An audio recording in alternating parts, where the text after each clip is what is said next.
Footprint represents the land area needed to produce the goods consumed.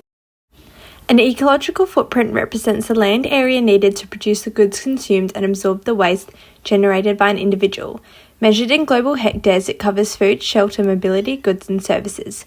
The biocapacity of an area indicates its ability to regenerate resources, which diminishes with increased human usage of timber, fuel and agricultural land.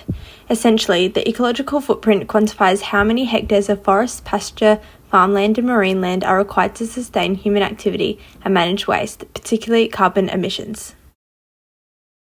The World Wildlife Fund's calculator indicates that my ecological footprint is 2.9 Earths, meaning my lifestyle requires nearly 3 times more resources than the planet can sustainably provide. My carbon footprint alone is 8.9 tonnes of CO2 emissions per year, comprising 65% of my total ecological footprint.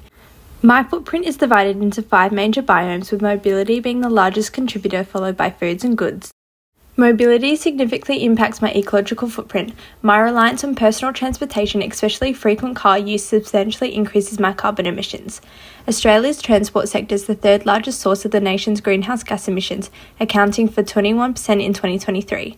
I commute 16 kilometres to school daily and 40 kilometres on weekends, using a car that consumes 8 litres of fuel per 100 kilometres. This results in a weekly fuel consumption of approximately 6.72 litres. Given the 2021 average CO2 emissions intensity of 146.5 grams per kilometre for passenger cars and light SUVs, my transportation habits significantly contribute to my annual CO2 emissions. To mitigate this, I plan to use public transportation or carpool whenever possible. By utilising buses and trains, which carry more passengers, I can significantly reduce my fuel consumption and overall fossil fuel use, thereby lowering my ecological footprint. Food also significantly impacts my ecological footprint, particularly through meat and dairy consumption. Livestock farming requires vast grazing lands, leading to deforestation and soil degradation. This extensive land use, accounting for about 80% of agricultural areas, contributes to erosion and clogged waterways. Additionally, livestock farming emits large amounts of methane, CO2 and nitrous oxide, driving global warming. Reducing meat consumption lowers methane emissions and water usage, as livestock farming is a major consumer of water resources. To reduce this impact, I plan to limit meat consumption to once a week and reduce dairy intake. This will decrease my demand for grazing lands and lower greenhouse gas emissions. Additionally, favouring locally sourced food will cut down on emissions from long-distance transportation, further reducing my ecological footprint. Regarding goods and services, my reliance on single-use plastics poses significant environmental threats. Daily, my household disposes of these plastics, exacerbating climate change and inflicting severe damage on marine ecosystems.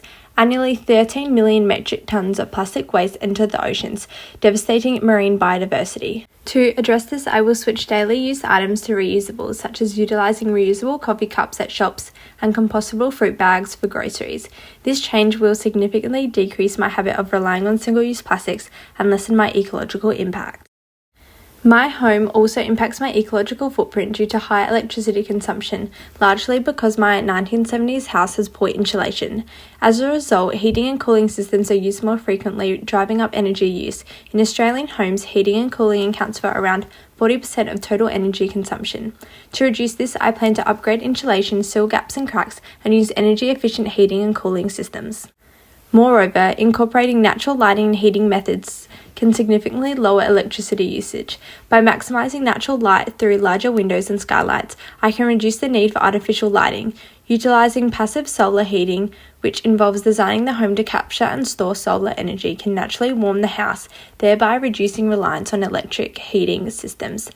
These strategies not only enhance energy efficiency but also promote a more sustainable living environment. Reducing my ecological footprint requires addressing my use of natural resources across the 5 major biomes. By adopting these strategies shown on the screen, I can make significant progresses in reducing my ecological footprint. According to the WWF calculator, implementing these changes could lower my footprint to 2 Earths, indicating a more sustainable lifestyle. This reduction demonstrates the effectiveness of mindful consumption and conservation efforts in mitigating environmental impacts. If everyone adopted similar practices, the collective reduction in resource use and carbon emissions would have a profound positive impact on the planet, promoting a healthier, more sustainable future for all.